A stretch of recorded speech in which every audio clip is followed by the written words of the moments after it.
বাংলাদেশ ও Myanmar থেকে আশ্রয় নেওয়া কয়েক হাজার শরণার্থীকে স্থানান্তরিত করে এক জায়গায় নিয়ে আসার পরিকল্পনা করছে ভারতের উত্তর পূর্বাঞ্চলীয় রাজ্য মিজোরাম সরকার।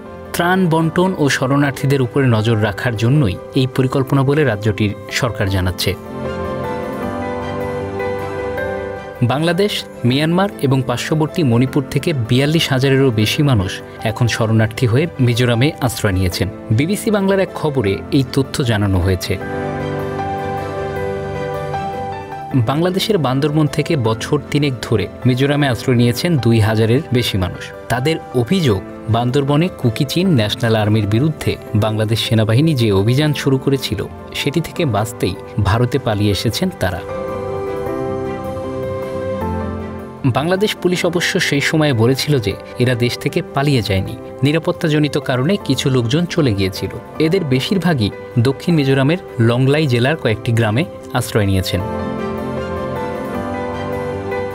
বাংলাদেশ থেকে আসা আশ্রয় প্রার্থীদের বেশিরভাগই বম জনগোষ্ঠীর মানুষ। মিজোরামের মানুষ মনে করেন মিয়ানমার ও বাংলাদেশ থেকে আসা শরণার্থীরা একই জনগোষ্ঠীর সদস্য। মিজোরাম রাজ্যের নানা জায়গায় ছড়িয়ে ছিটিয়ে থাকা শরণার্থীদের এক জায়গায় নিয়ে আসার যে পরিকল্পনা সরকার করছে তা ঘোষণা করেছেন মুখ্যমন্ত্রীর রাজনৈতিক উপদেষ্টা লালমোয়ানপুইয়া পুন্তে। সংবাদ সংস্থা পিটিআই জানিয়েছে, শরণার্থীরা যাতে নিজেদের খেয়ালখুশি মতো বিভিন্ন জায়গায় বসতি গড়তে না পারেন সেজন্য একটা সুনির্দিষ্ট নীতিমালা তৈরি করা হচ্ছে। লংথলাই জেলার বিভিন্ন গ্রামে ছড়িয়ে থাকা ২০১৪ জন বাংলাদেশি শরণার্থীকে স্থানান্তরিত করে ওই জেলারই ৪টি গ্রামে নিয়ে আসা হবে বলে জানিয়েছেন মিস্টার পুন্তে।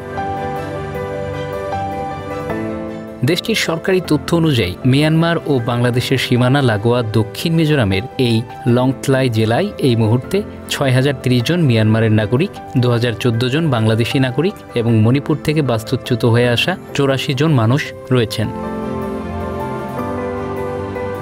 তাদের মানবিক সহায়তা, ত্রাণ সামগ্রী, খাবার ইত্যাদি দিয়ে সহায়তা করতে এগিয়ে এসেছে মিজোরামের শক্তিশালী স্বেচ্ছাসেবী সংগঠন ইয়াং মিজো অ্যাসোসিয়েশন বা YMA। মিজোরাম সরকারের নতুন পরিকল্পনা নিয়ে বাংলাদেশ থেকে আসা শরণার্থীরা বলছেন, বিভিন্ন জায়গা থেকে শরণার্থীদের এক জায়গায় নিয়ে আসা হলে তারা সমস্যায় পড়তে পারেন। সব গ্রামের শরণার্থীদের যদি এক জায়গায় নিয়ে আসা হয় তাহলে ওই এলাকার শরণার্থীরা কর্মহীন হয়ে পড়ার শঙ্কা করছেন।